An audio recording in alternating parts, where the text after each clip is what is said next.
Hello, it's Jack Tutor here of Attention Magazine.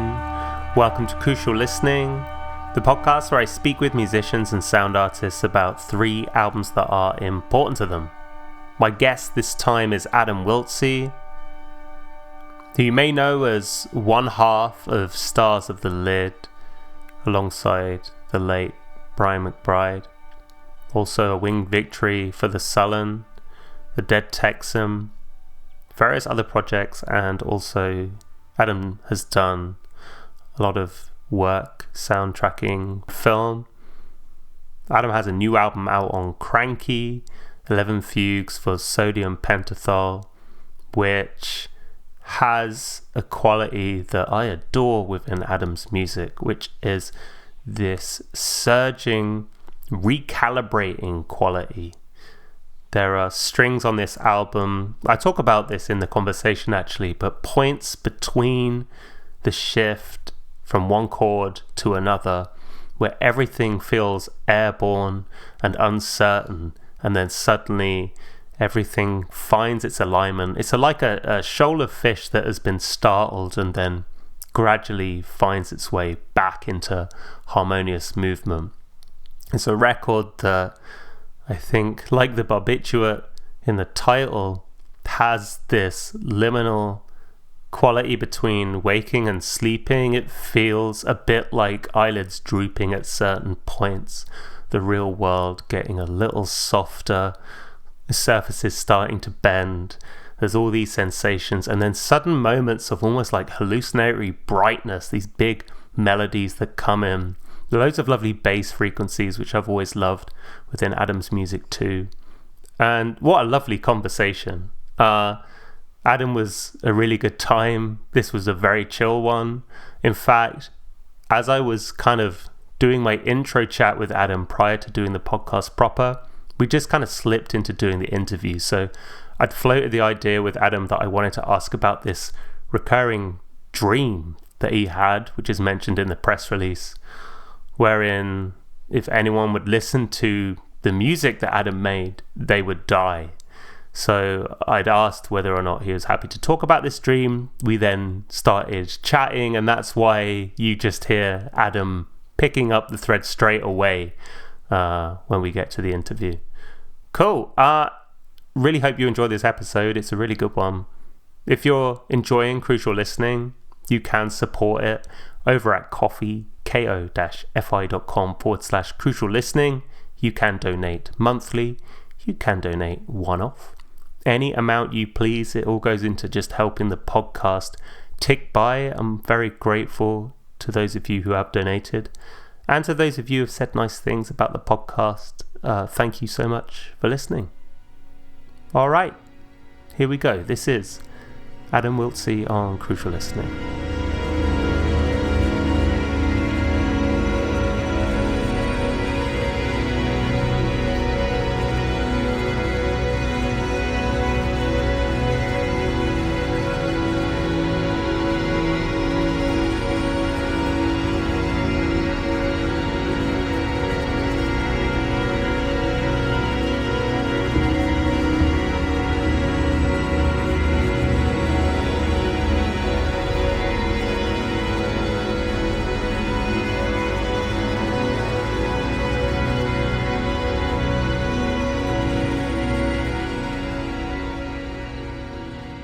The dream, I guess we could say this dream is full of meaning, but I'm not so sure about, there are signposts for me. I have recurring dreams. I've always had them like this, but I've been having them a while. And this is I think some people have confused the new record as if somehow it's connected to Brian's, my longtime collaborator in Stars of the Lid died last summer. Mm-hmm. But this record was done before, so all the song titles and everything sounds a bit prophetic, but it's just a coincidence actually. But I've been having this dream where if someone listened to my music, they would die, and I still it pops in every once in a while. But I'd moved out to the countryside around the time of the lockdown, and my sleeping patterns changed because just with the occasional dog bark you can hear in the background, there's just really no one out here. So I just started having these different dreams that I'd never had before. So I'm not looking too deep into them, but it's definitely one that was connected to this recording, because I was in a new space. The peace and quiet is definitely something, because it used to be times when I lived into the different cities I've lived in since I've been making music. Depending on the time of day, there's traffic sounds. It can be, unless you're using headphones, sometimes it can be a bit distracting and hard to record. So it has, that's where late night recording came into my orbit, because everyone was asleep, and it was a good time to get lost and not be disturbed. Whereas now I'm out here, and it's just sort of quiet all the time, which I love it. I love it. So it's been a big. It's not a surprise that I could say that it's been a big source of inspiration. Yeah, my partner, I mentioned I was speaking to you today, and I mentioned about this dream because it is a striking dream, and she was like, "Well, are they necessarily connected? Like everyone dies. Is it definitely because of the music?" And so I wanted to ask you, how would it manifest within the dream that you were like, this is my music that's causing this? Well, I've had some close friends, music friends, that have died, and some of it's related to that, I'm sure. But they would just be. I would typically get this call, or I would be going to meet them, and they would be there, and then someone would say, "Oh, he's dead. He died." So it wasn't like someone said, "Oh, he heard your music," and then he just fell over. Right. It was just more of me thinking, "Oh no, he's gone. He's listened to my music. This must have happened again." Yeah, a little bit like X-Files. I was Fox Mulder or something. No one would believe me. And you mentioned moving north to the Flemish countryside as well. So these seem to be things that are kind of kicking around as potential, as instigators for the record. I've seen you mention these two facts in conjunction with this album. So I mean, how did this lead into recording? You mentioned it affected the time of day that you were able to record, but how did? I think it's anyone's good. Anyone that makes music in their house or studio. You have your studio, your house set up a certain way, and there's always this point. Like for me, I would like to clean up my studio and just change the direction of where I was facing. And it would always lead to some new thoughts and inspiration. So for me, it's just as simple as I'm in a new space. It doesn't really matter where I was. I mean, I've always been mostly a city boy most of my life. I've never lived. I lived in cities more than I lived in the countryside. Mm-hmm. So it's been a long time since I lived isolated. Since I went to high school in Santa Fe. And we lived up in the mountains. So that was really the only time I lived sort of in the middle of nowhere, but I wasn't really creating music back then. So it's just really just simple. I could be anywhere, and something would have come out of me, but I am really, I walk out of my house, I'm in a nature reserve, and it's just fields and nothingness out here in flat Belgium, flat Flanders. It's gorgeous, and I love it. And I'm glad I did it. So it's not, but also just wanted to say it's not really specific to where I am, but it's just more of just a completely new place, which is going to be, as I've probably said 3 times in the sentence, it doesn't matter where you go. It's a new space, and you're going to get inspired to do something. For sure. I want to talk about the album specifically from a musical perspective as well. I mean, the first thing that I think strikes me now I've listened to it a few times is the sequencing is really gorgeous, because you get from my side, like the solidification of this theme that comes in and kind of peaks in the middle. You get it in its most vivid rendering around like halfway, and then things start to disperse again. So I wondered if you could tell me about sequencing this album. Was it obvious, the order in which these tracks would fall? I mean, if they were ever perceived as separate at all, I guess, because it's kind of like one long thing. But yeah, talk to me about the sequencing. I mean, they were little pieces. I did work a while on this, no matter where you do the sequencing, comes at the end, and something, it can change.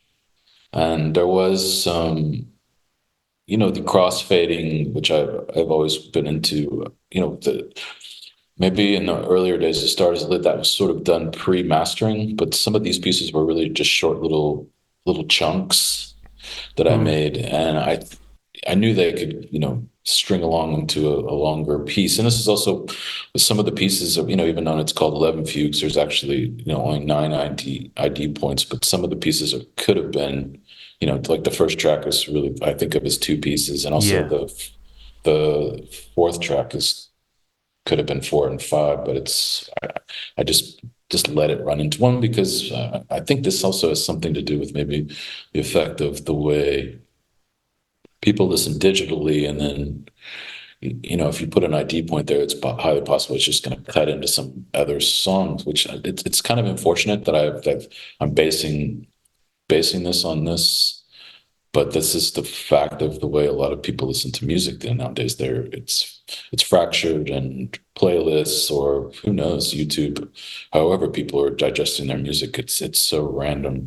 I wanted to have a little bit more control of it, but the sequence did take a while, but we're just talking a few months. The mastering process went a little bit longer than I would normally take, but yeah, it was a pleasure. It's sort of this, I don't want to say icing on the cake, but these crossfades are, yeah, they're really a big part of it. If you want to listen to a record, it's not a very long record.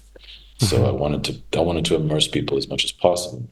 And you recorded this in your home studio with the exception of the strings, right? Which some of the string stuff, yeah, exactly. At a place where I think you've recorded things before, right? The Hungarian National Radio Facilities. So, recorded a lot there. Originally, the place we found back when I used to work with Johan Johansson. So, are you familiar with the Sicario soundtrack? We found so that was recorded there. That really his famous double bass line, "The Beast," is all recorded at this studio. So we've known these Hungarians for a long time. They're great. They're really just wonderful people.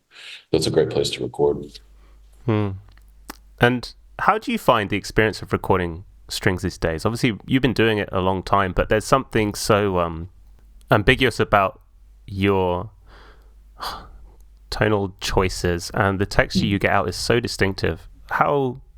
But then, like I say, you've been doing it a long time. So how easy do you find it to ring out what you're after when working with a group of string players these days? Well, there's the demo process where you're coming up with the idea, and then on occasion, not for all the pieces, I got the help of an orchestrator because I'm trying to do you want to be able to get in the recording facility and not waste a lot of time with bad notation. Not so much notation, it's just there's a conductor involved too, and this is a guy that I've worked with a long time, but you want to save time in that end so that everything is playing correctly, and then you can spend more time with experimentation, also with overdubbing, which I'm doing more and more, so you have a lot more control over the mixing process, doing the double basses, on another take, you changing the mics a little bit, maybe pushing them closer so you get a little bit more texture, stuff like this. But I'm not so sure I'm doing anything different than anyone else would when you have the time.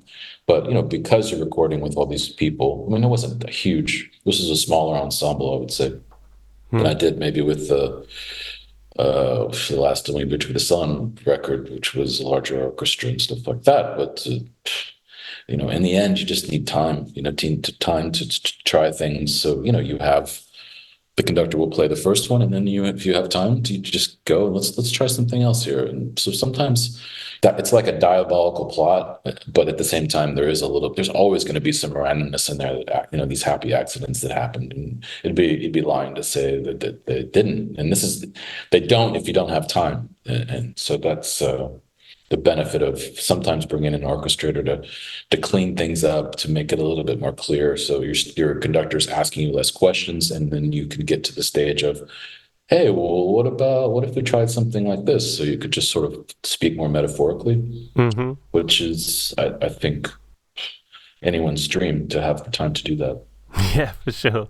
What were the happy accidents that happened on this album?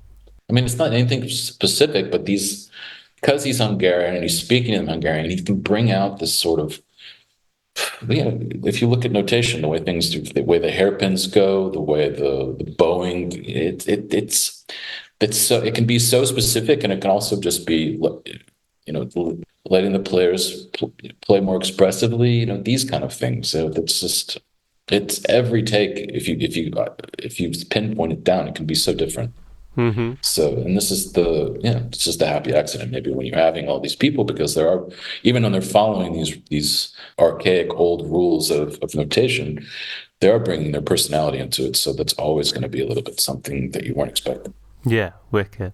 One thing I think that strikes me a lot about your output is the low end sometimes is super vigorous, in a way which I don't know if unexpected is the right word, but it's very pronounced in a way that my mind immediately gravitates towards it. I'm thinking of, I think on Tissue of Lies, when the... Tissue of Lies? Yeah, there's some really hefty low end coming in on that one, also in the first track. What are you using to get that low end? Do you have any thoughts on why you bring so much heft often in that region? Yeah, I don't. I don't. It's just you're just listening and you're hearing them, and they're not. Yeah, I mean, there's always a lot of slowed down. It's always been this way. Having tracks playing in real time, and also at times being a slowed down version of it, slowing down using a Moog and just even slowing it down even more. I think, but I mean, I'm not. I didn't. Yeah, I didn't invent this, but I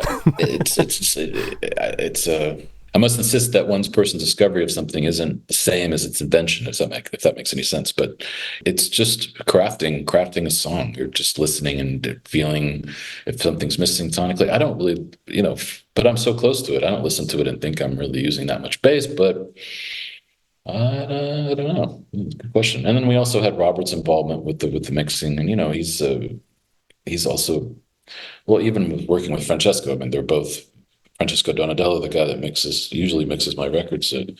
When you're so close to this, and you lose perspective, I really feel you do, and it's great to have someone you trust to come in there and help you mix. At least at this point in my life, I used to always mix everything back up until about 15 years ago.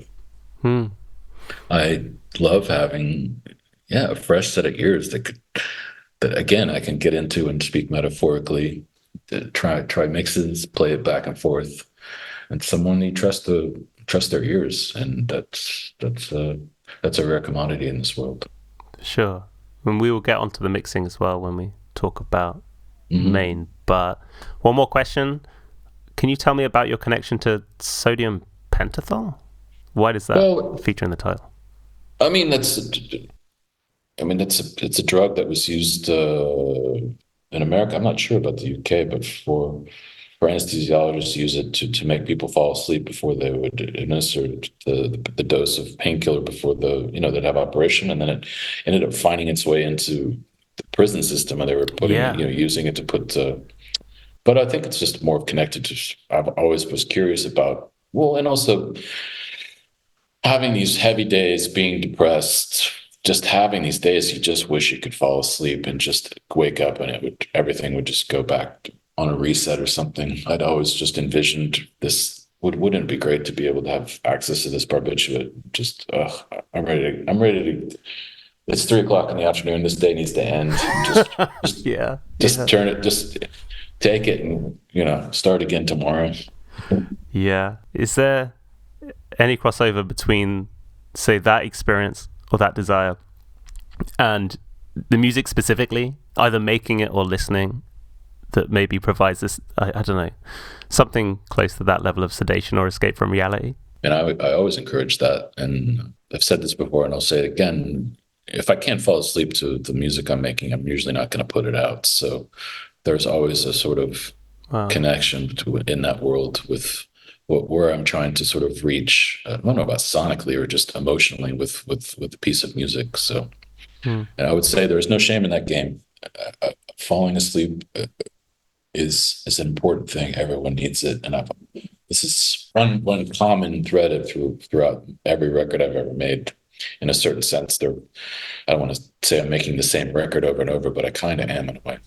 Yeah. You say there's no shame in it. Are you referring to the fact that maybe someone may interpret falling asleep to music as a sign that it is not delivering enough stimulation?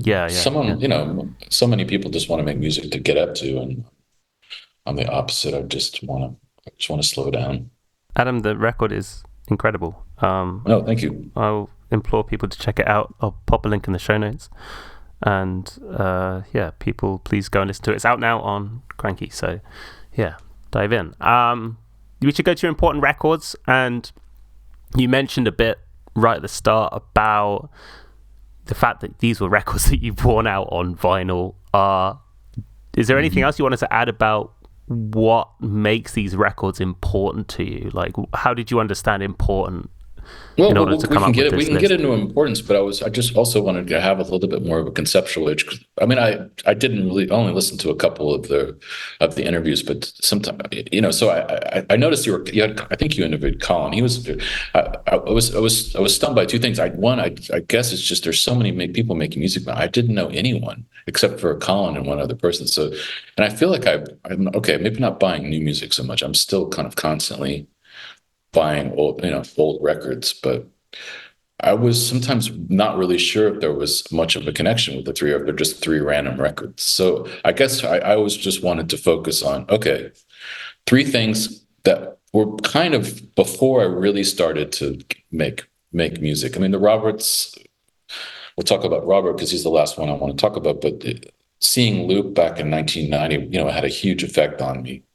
It was their last tour, and then he started doing this main project. So, but the record we're going to discuss basically came out around the same time as the Music for Nitrous Oxide, which is sort of like my first major record. Mm-hmm. So the three records are sort of my childhood, my mid-childhood, and then right as I'm about to start making music. So and they're all three. There's some other records I could have picked, especially with connected to my parents, because that's always anyone that's there's got to be some sort of connection with music you're hearing before you knew what the hell is what you're hearing. The Dark Side of the Moon is someone I was probably going to pick too, but I think that when it's been picked over and over, it's such a famous record for good reason. That was one of the ones also my father was just always playing when I was a kid. But this Environments record, we're going to start there. Yes, go for it. Yeah. So the Environments series, this is also connected to. So the story really is there was my mother was obstetrician. So this is in the turn of 1970. This was basically just because the circle of people that were around in 1970 in New York, it was a really interesting bunch of people. So my mother was seeing an obstetrician, and one of the other women that was having a baby at this time there was a famous American sportscaster named Dick Schaap, S-C-H-A-A-P, which is actually the word for sheep in Dutch. And had a son named Jeremy Schaap, who works for ESPN as this big, sports, online sports and television network. And Jeremy was basically born like, I don't know, a couple of weeks before me. And we had the same obstetrician, but this obstetrician I guess it's just the time when people were starting to discuss the concept of playing music for birthing hospitals, also just playing a type of music for mothers to help their children, kind of relax in them. So the first Environments record came out in 68 or 69, I don't remember. But that's where they got the records were basically influenced by the obstetrician from New York City. I can't remember this guy's name. My mother's so old now she doesn't remember. Yeah, and it's just such strange. This record, the second one especially, was just, it's the first thing I really remember just noticeably hearing, besides I have this other experience of hearing, the first time I remember hearing Rocket Man by Elton John, which was, I think, 73. And I'd just think these moments, I'm hearing music, I understand what is happening here.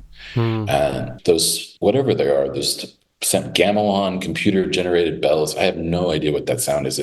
There's a million different variation of what the description is, but that's just my early childhood, is those sounds.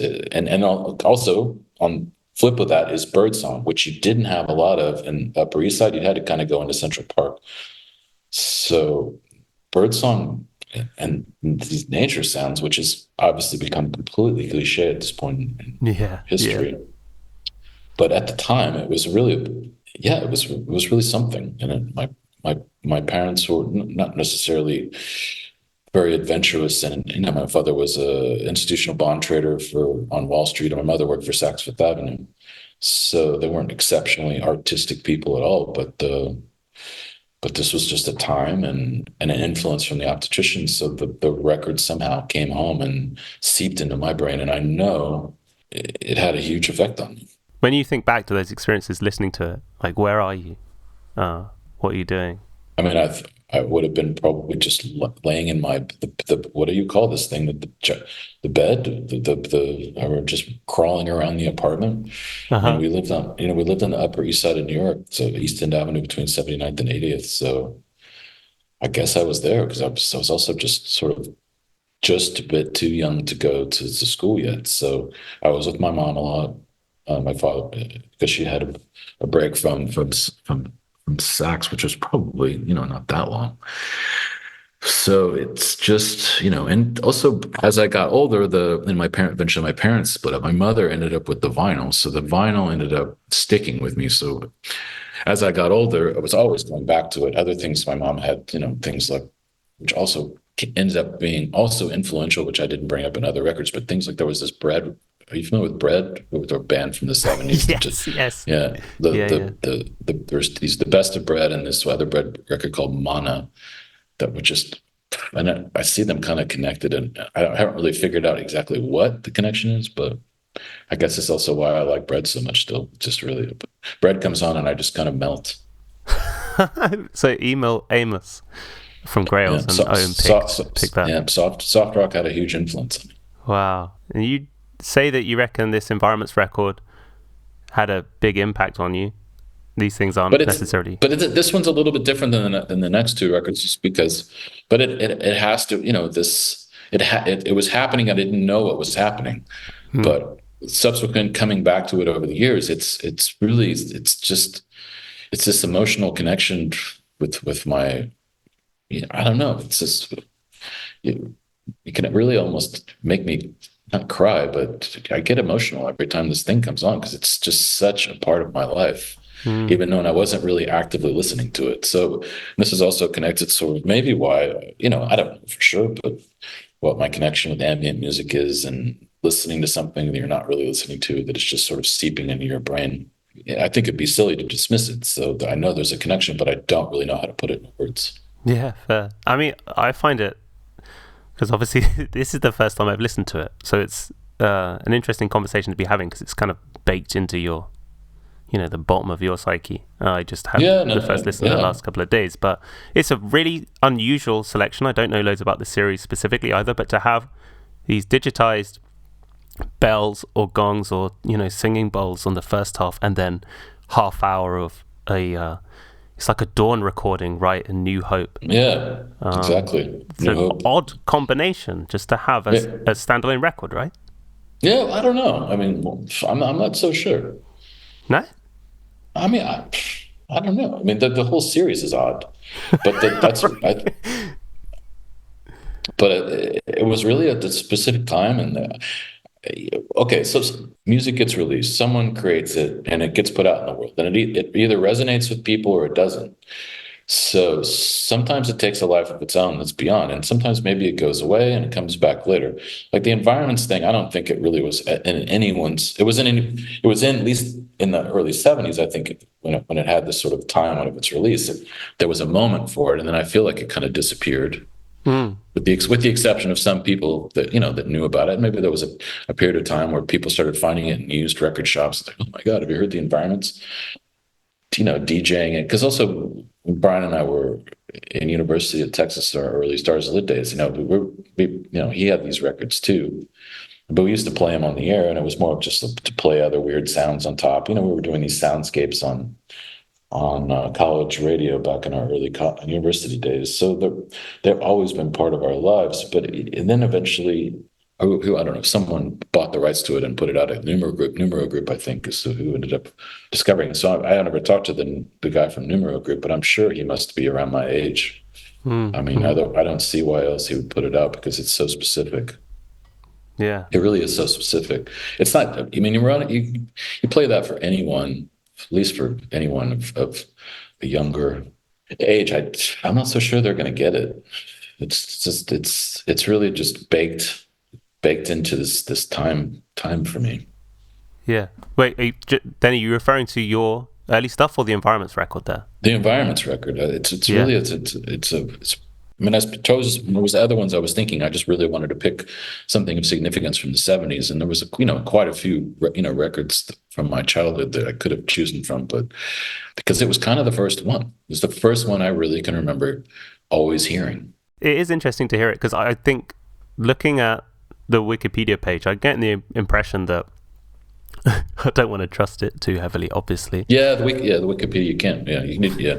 Yeah, so I'll put that caveat in, but it sounds like this was a kind of an early instance of the proliferation of field recording for its own sake. Yeah, to a certain degree. Yeah, it's definitely yeah. But I love field recordings. So there's probably some other. There's the famous guy on Touch. I can't remember his name. Chris Watson. I mean, honestly, this would be a question for Chris. He's the expert on field recordings, I would say. So, I mean, I know he would know these records for sure. So I would always defer anything related to field recordings to Mr. Watson. Yeah, fair. And sounds like you've connected with albums outside of this second record. So are there any others as well that kind of protrude from the pack for you in the Environment series? Well, 1 and 2, 1 was the first one they had, but 1 and 2 were the first. They were the ones that were in the collection. I actually didn't have the other ones until much later. Right. Okay. I found some copies. It would have been more when I was in university and starting to buy used records again. So those were the 1 and 2 were the staples for me. They're very pretty. Like the artwork is really held up. It's gorgeous. Absolutely. It was a conceptually beautiful idea, and I actually don't even know did the guy did he end up passing away? I don't even know what happened to him. Yeah, I think he did. Yeah, I can't remember when, but yeah. He's not around anymore. I should probably mention his name here. I don't know whether I'm pronouncing it right, but Irv Teibel. Yeah, the person who there you go. Produced the series. Yeah.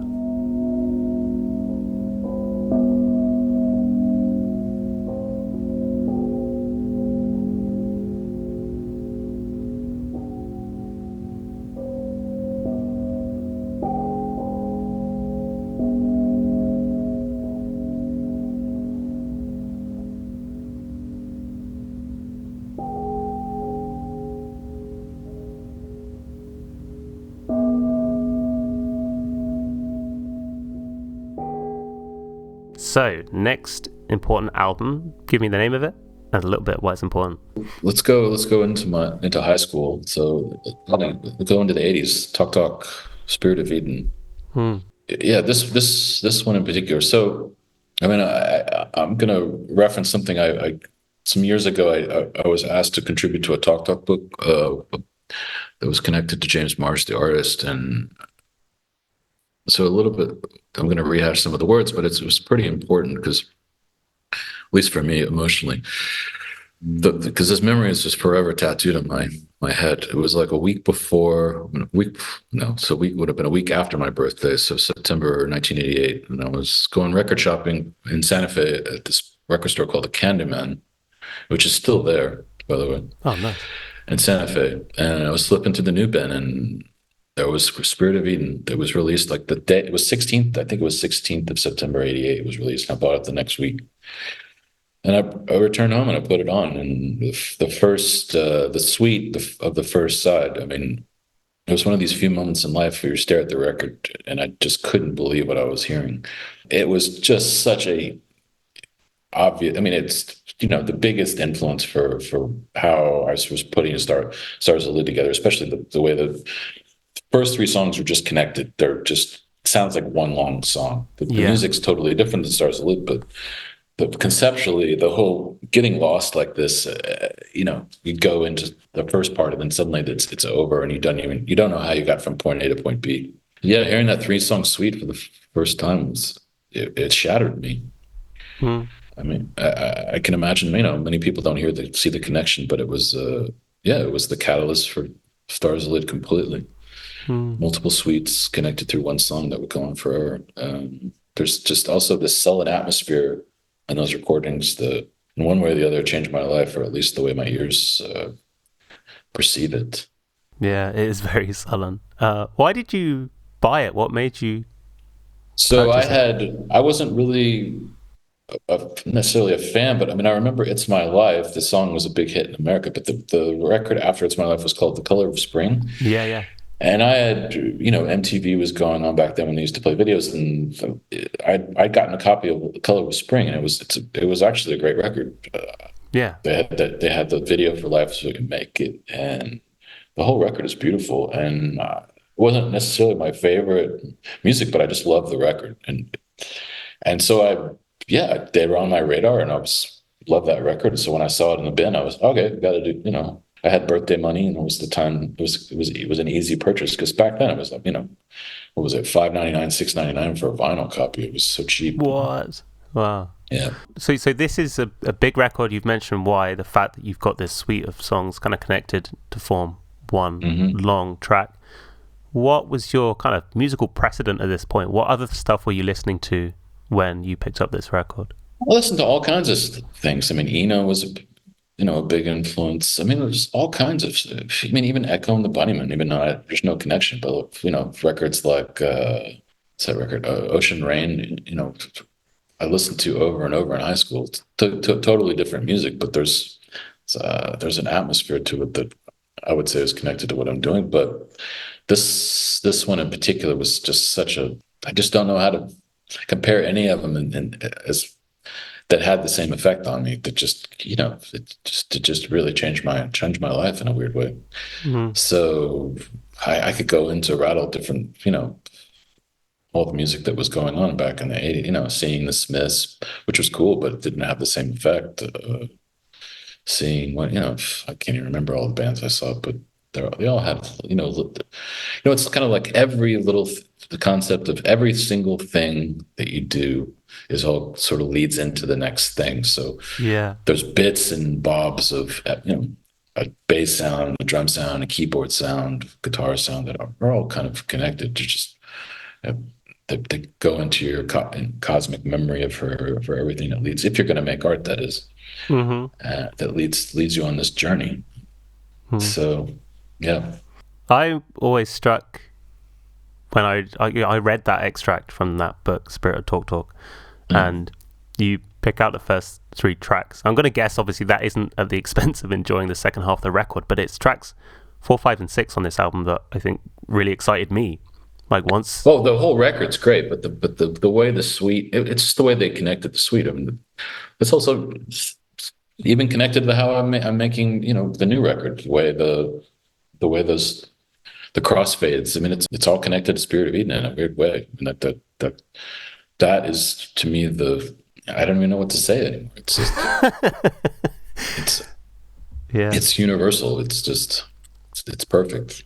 Yeah, it's a great album to read about as well, right? Because they took, it was a huge shift in the way that they were approaching making music, and Tim Freeze-Green, the producer, becoming, a large component of the group at this point with Mark in terms of arranging stuff and recording in pitch black as well. Is that right? I can't remember. Apparently, I don't know about all that stuff. There's all kinds of stories. Yeah, and Laughing Stock was great too. But I mean, I don't take away from that record at all. It's a beautiful record, but because of the time and buying it on my birthday, I just remembered, because by the time Laughing Stock came out, I don't think I could look it up, but I don't remember buying it on vinyl. I remember buying it on CD. I don't even know if it was released on vinyl when it came, but I could be wrong. Wow. But Spirit of Eden, I have Laughing Stock on vinyl now, but it was a repressing. The Spirit of Eden definitely fits in the category. I've gone through my third copy. I'm on my third copy at this point, so I just wore it out. That's but great. The whole record's great. It's not just the first side, but the first side, creatively for me, it was such a brilliant idea, and it was done so well, and just it's timeless for me. I wondered if there are other aspects as well. Again, it's never this easy to articulate it so reductively, but thinking about it, because you picked it as a record, you've got the approach they took with these sequences of improvisation kind of woven together, and a lot of intensive studio mixing in order to render them into songs that feel like they're trying to break out of song form. And I often feel like There's always these lovely moments in your solo music, but also in Stars of the Lid, the transition between chords where it feels like that nothing belongs anywhere and everything can just leave the frame. That's a line of kind of connection that I've been drawing just in doing this research, but I wondered if that had any connection for you. Yeah, it's. I mean, for me, conceptual art and music, it's always been a little bit like swimming through vomit. So it can mean a lot to the person that made it. And at the time when it came out, there was literally no mention anywhere that this was a fully improvised record and pieced together like that. And I've heard vicariously, because the Phil Brown, the engineer, is still around. He's got a studio in Prague. So, and he's debunked some of this stuff completely, that actually there was a lot more written than people were saying. But who knows? I mean, the mystery is what's beautiful about it. I mean, who knows? Yeah. How they got from point A to point B. I mean, for me, it doesn't really matter. They just did it. I mean, I've never been very comfortable with improvising. It's always, like I was talking about earlier, the happy accidents. They're going to be there, whether you want it or not sometimes. But to think of that they could improvise that whole thing and piece it together, that just seems. Who knows? I wasn't there. This doesn't seem even possible. I mean, it's so perfect. How could not a lot of that already been written out? So yeah, for sure. And there's like a tonal center, right, that must be guiding things because it's not dissonant. Well, yeah, Mark obviously. I think sometimes, maybe, at least in my opinion, the importance of Lee Harris's drumming and percussion, which I'm like the last person on earth to care about percussion at all. But I mean, his work is just amazing. And I'm so biased about what they became. And at this point, at the time when it came out, it was considered a failure. And over the years, as I maybe have said earlier, sometimes you make something and at the time it doesn't resonate, but over a period of time, if it's as good as that, it's going to resonate with people. And clearly over the years, wasn't at the time, but over the years, you're seeing, it's so funny now. It's after all these years. I mean, I think a lot of people regard them as just really one of the, great bands ever. Yeah, for sure. Such a strange twist the way they went from their beginnings to how it ended up. But yeah.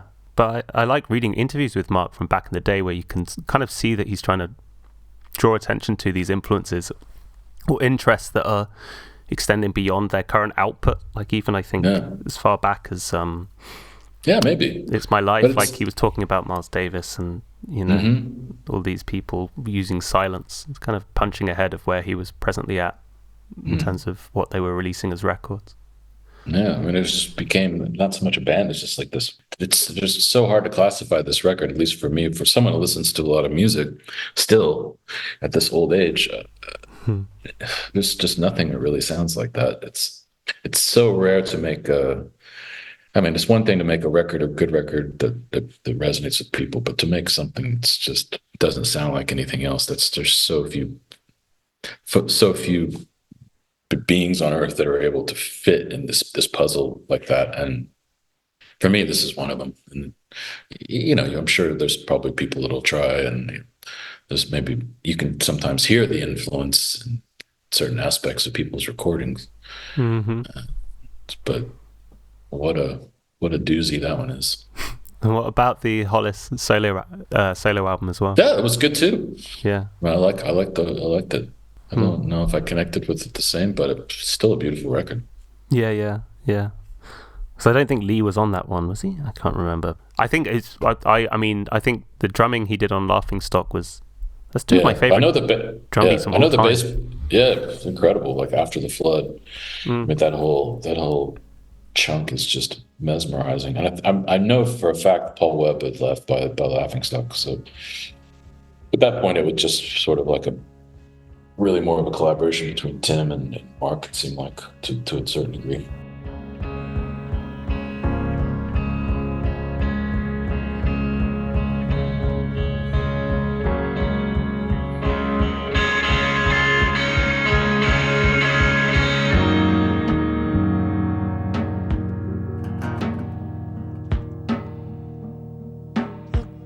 Let's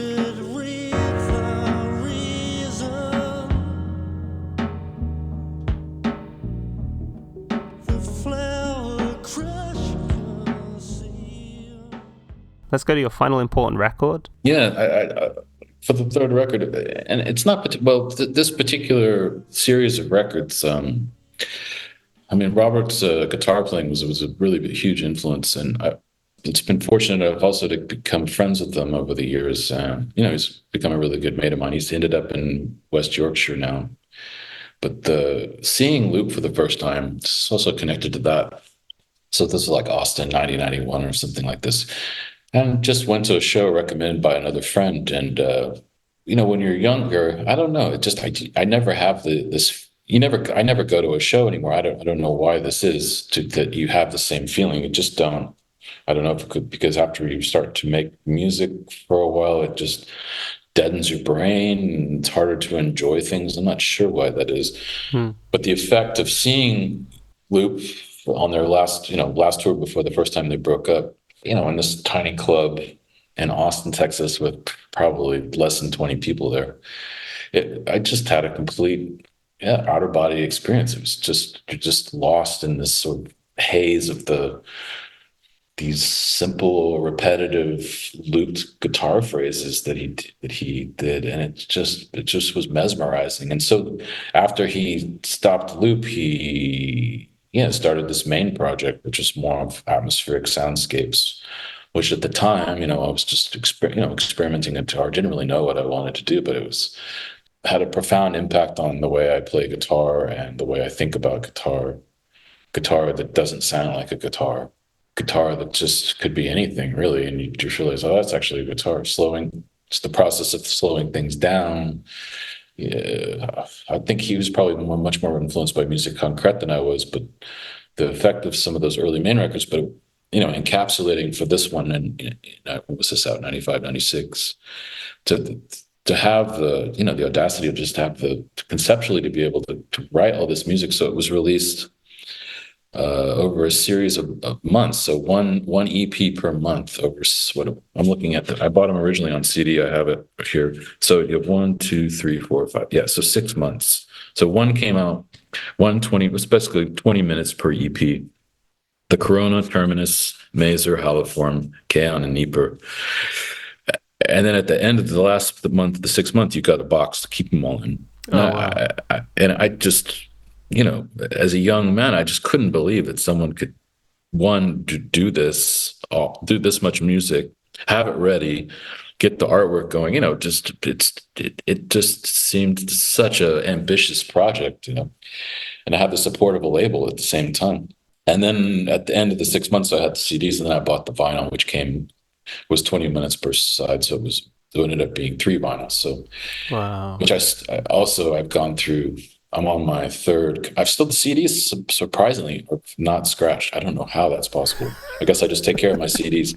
They're still fine, but the vinyl, my first original copy of it it's just trashed. So I'm on the second one, still works, but there's a couple points where it skips. So I'm on my third copy. But at this point, you're just the only way you can find it is on Discogs. But I was going to say, I'll keep buying it because I love it. It's such a beautiful record. Not, some people will probably listen to it and don't see any kind of connection at all, but especially when you get towards the end, the Kaon and Nieper, so the soundscapes on there and the emotional quietness of what he was doing is just still, I think it's some of the most beautiful music I've ever heard. I just love it. It's such a huge influence on me. And I've always wanted to work with him, so I don't know why it's taken me so long to get him to mix one of my records. But some of his ideas conceptually with just carving out some of the, because he just mixed the record the way he took the guitars and interwove them with the strings. It really was, no one else could do it like him. So it was such a great guy to be able to bounce ideas off with and mix the record with, and share ideas back and forth sonically, not so much conceptually of how the song was written. It's just sometimes, and this is something I learned from him, is when you're mixing, it's mixing this kind of music. It really, well, you can do it really quick, but it's almost like making a really complicated long soup. You just have to, it just takes a long time to get there. And it's sometimes the soup, you make the soup for the first day, but it really doesn't taste good until like maybe the fourth or fifth day, after it sits around for a while. Yeah. It's got to stew. It's got to, I don't know, soak up the air. You just have to sit with these things for a while. And then you just slowly get there because each layer is so minimal of what, turning something up 2 dB can have just such a huge effect on. I know you could probably make this argument about any music, but the really quiet stuff, I think more often than not, and I've probably said this before, I find it's much harder to mix because you move something a microcosm and it sounds like, a trash truck just drove by or something. So yeah, it took us a while to mix it. We worked on it for over 6 months. So wow. It sounds like there was a lot of communication going back and forth throughout the process, right? Yeah, of course. Yeah, it was my first time. I know we're friends, so we talk about stuff other than music, just hang out or whatever. But yeah, it was fine. Didn't even seem, I know how this stuff works at this point in my life. So taking 6 months is just what it needed, and it's not even a long record, So with Maine, you mentioned that this kind of influenced your approach to playing a guitar so that it didn't sound like a guitar, or rendering the guitar in such a way that it didn't sound like a rendering guitar. I mean there's definitely some playing bits in there, but also the use of layers, the use of pitch, the use of also just, especially when you get into like the last two chunks, Kaon and Nipur, especially Kaon, there's a couple moments on there that I'll use for reference. Just the way it sits, it just floats. And just to have, when I'm mixing things on any record, and you get a mix, and you just need to sort of reference something. It's not like referencing something that sounds exactly like it, but to reference something just sonically to give you an idea, and also to listen to something maybe on a crummy pair of, like a USB, or what do you call it? Like a Bluetooth Wi-Fi speaker? Yeah, Bluetooth speakers. Thank you. Where it used to be, we'd have a little jam box we'd make burn a CD and listen to it, or, just listening on some crappy speakers, or listen to it on, even headphones, just because I still like to mix on headphones. I've used this for years. There's just a couple of moments on it where it's just, okay. Yeah, it just helps me, gives me some perspective. And hearing this album and being like, oh, okay, this is informing how I want to approach guitar. You mentioned slowing stuff down, but I can imagine it's not necessarily so easy to be like, okay, I want to make my guitar sound not like a guitar, and then identifying the tools with which you can do that in a way that's satisfying to you. So yeah, was there a lot of trial and error initially when you were doing that? Well, initially when I'm starting, my early records were all done on 4-track cassette. Mm-hmm. So, which sounds well, I guess 4-track cassette at this point has become trendy again, so people are using it. Yes, yeah. But back then it was, Pro Tools was just, digital audio workstations were barely beginning, and no one could afford it, for my broke college days. So the $300 I had to spend on a 4-track cassette recorder was a ton of money back then. Mm-hmm. So it was really just tape pitching and learning it through there. Pitching things now, you have plugins that do it. So I'm not to say that you can't make good music doing that too, but there was also just, it took longer to get from one place to the next, because you had to go, okay, you had a limited amount of tracks. So you had 4 tracks. So you'd record 3 tracks, and then you dump those 3 tracks to one track, and then you have more tracks. Mm-hmm. Mm-hmm.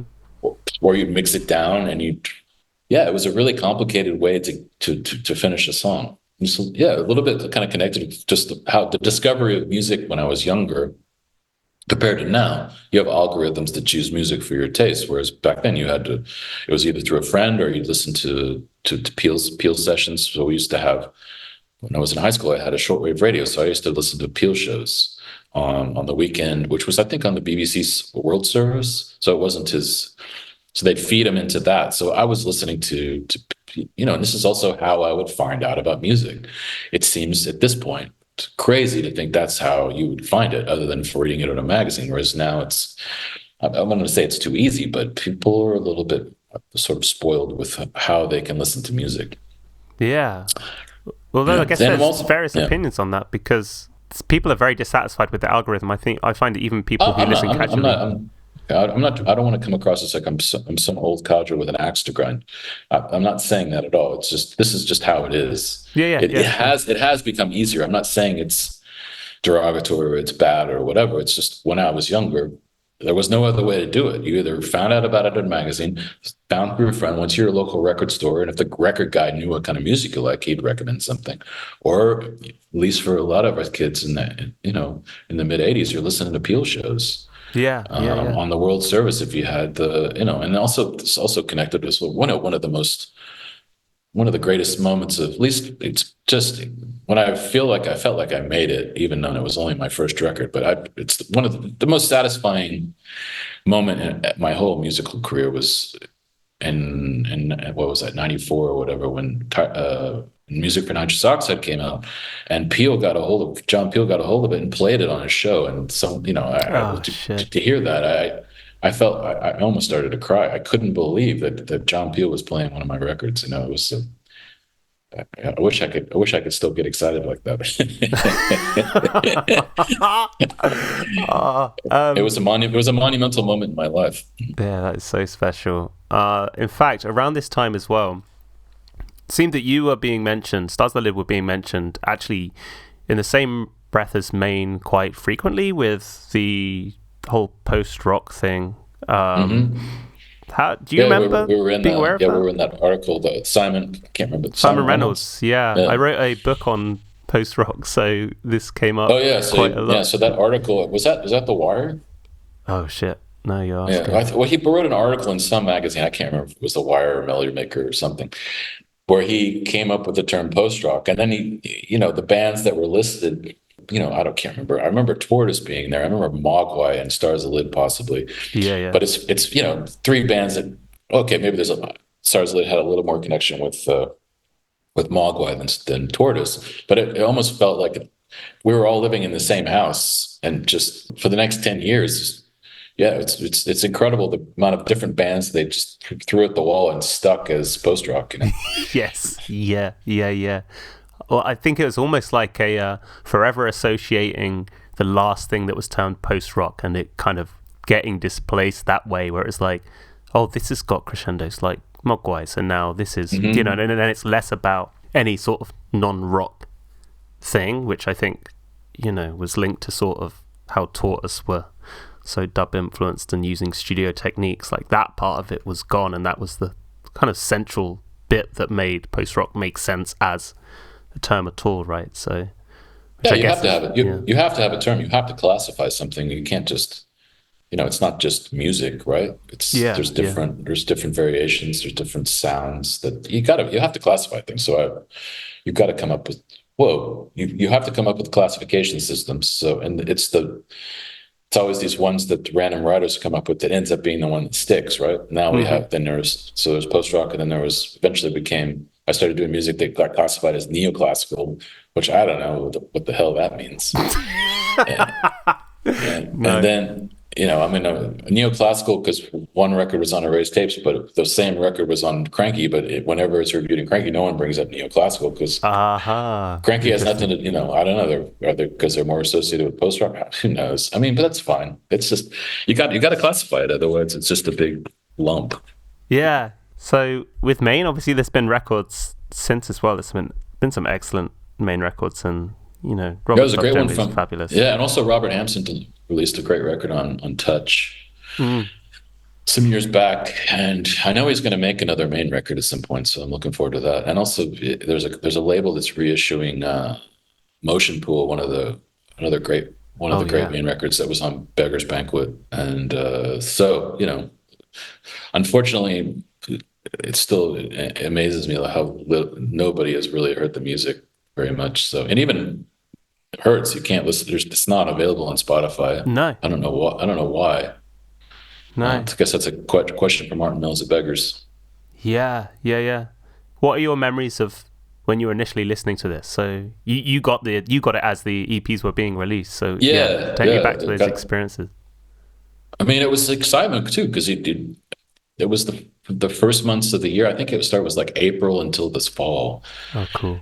and also it was all the way in the States. This was released on Beggars in England, so there was a little bit of a lag. But you see, you go to the store and you got the one, and it was basically just geek out on it for 1 month, and you just couldn't wait for the.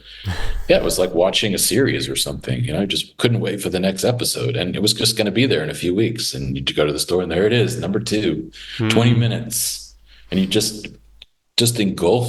totally engulfed in this over and over and over on CD. And then the 6 months is up, and I got the vinyl, and I thought about trying to do something like that, again, but at least conceptually. But You mean like multiple, like staggered EPs? well, staggered EPs to come out once a month. I mean, it was so ambitious, and it was all on time, and it wasn't. Well, I'm sure. Is there something? There's probably something like this that's been done, but I don't know. Not to this. Beautiful, the artwork and everything. The whole concept was just. You don't get this anymore. It's beautiful. Any last words you wanted to say about Maine and Hertz? I'd just like to say thank you, Robert.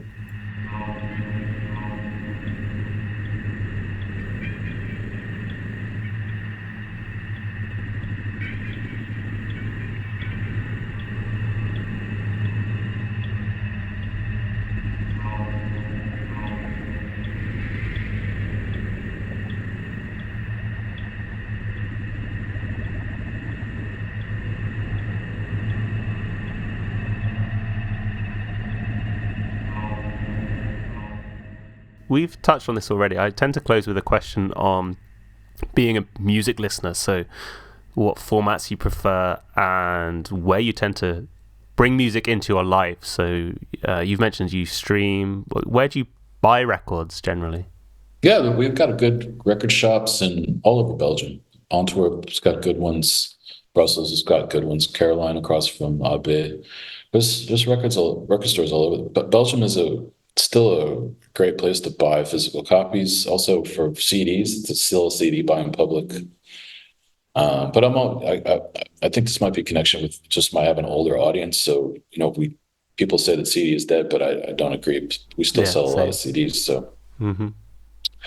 But streaming, I mean, for me, it doesn't really matter. I don't really have a favorite. I'd say the favorite is always going to be vinyl, especially if I have friends over. Just the social aspect of pulling the record out of a sleeve and showing sharing this physical item is a really beautiful thing to do. But I do playlists, and like I said, I support the evil empire. I have an account with Spotify, so I don't know what that says about me. Maybe I'm a sadomasochist, but You did. Are you still doing that playlist series? yeah, the introverted but willing discuss. Yeah, we have some more coming out soon. Oh, great! Yeah. There's more coming.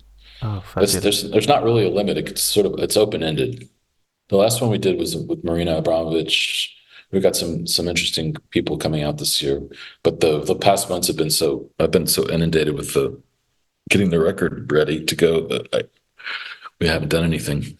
And finally, how do you tend to discover music? Yeah, at this point, it's definitely harder through magazines. But I have two friends. So for new music, it's definitely I have two friends that work in the industry here in Belgium. One works for the distributor called V2, and the other one is actually does the Belgian promo for Beggars Banquet.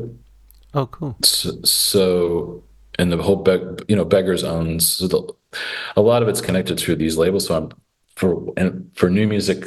To a certain degree, I'm a little bit stuck in. So Beggars Group now puts out, what do they put out? XL, Young Turk, Matador, and there's probably a couple other labels that I'm forgetting about. So, and then everything vicariously that through the Beggars company in Belgium the other workers. So I'm finding out because I get invited to shows, and so some of it's that's pretty limited. But if because I'm not really reading music press so much, so yeah. I'd say for me the way I used to do it, if it's a little bit harder. So that's why I'm really more going to still buying old records, things that because you can just go to an old used record store and just flip through copies. Like, for example, I bought this Donald Byrd record over Christmas when I was in Chicago. It's just incredible. Donald Byrd was a trumpet player, not super well known like Miles Davis, but in the same area.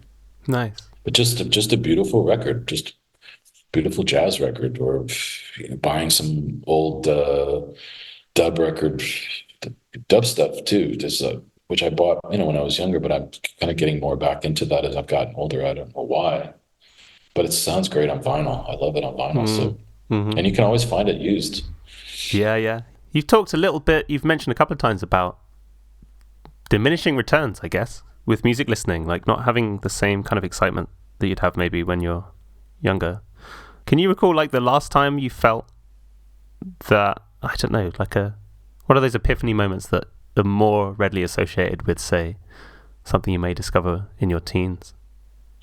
Yeah, the only time that it's happened a couple of times is for me having so it's been a long, long time since I went to another person's show and saw other music that wasn't my own. But I've had a couple of these epiphany moments when I'm performing live of my own stuff. Yeah. Where it just something clicks when you're on stage with the players. We had a really great moment at the Barbican last year, but we had a really large group of people. We had a 12-piece choir, string trio. We had the London Brass Ensemble, plus me and Dustin. So we were and we had very little time for rehearsal. We had one rehearsal day plus the sound check. And so there was just a couple moments we were up there where things were just hitting, maybe a little bit off at times. And then you just reach this other moment because you're having these other, sentient beings with emotional capabilities. And yeah, it was really beautiful. I wish, we could do that more often, but with budgets and everyone needs to get paid. So these shows are harder to put on. But last May, whenever that was, we played at the Barbican. That was a really, really lovely, and just made me realize, okay, I'm glad we're doing this. It's a pain in the ass. It costs a ton of money. We're going broke from it, but man, I felt so satisfied by the end of the two shows. Oh, it sounds really good in the audience of the Barbican. Does it sound good on stage? It did. The second show, especially for me, was good. The first show, we were just, it was also a little bit of nerves. Also, Tom, our soundman, thought the second show sounded better because he was able to dial in the PA a little better. But the second show was, you weren't there, were you? No, I wasn't, but I saw that it happened. I think that's great you played two shows because you do get that second crack. Yeah, we're lucky enough we could sell enough seats to make them want to do it. So, but it was great to do the two shows because, yeah, the second show was super satisfying. Okay, awesome. Adam, thank you. These three records are great. Your new record, like I say, is so beautiful. Again, people, please check it out, and you really appreciate your time and energy on this. Thank you, Jack. It was a pleasure. Awesome. Everyone listening, we'll see you next time. Goodbye.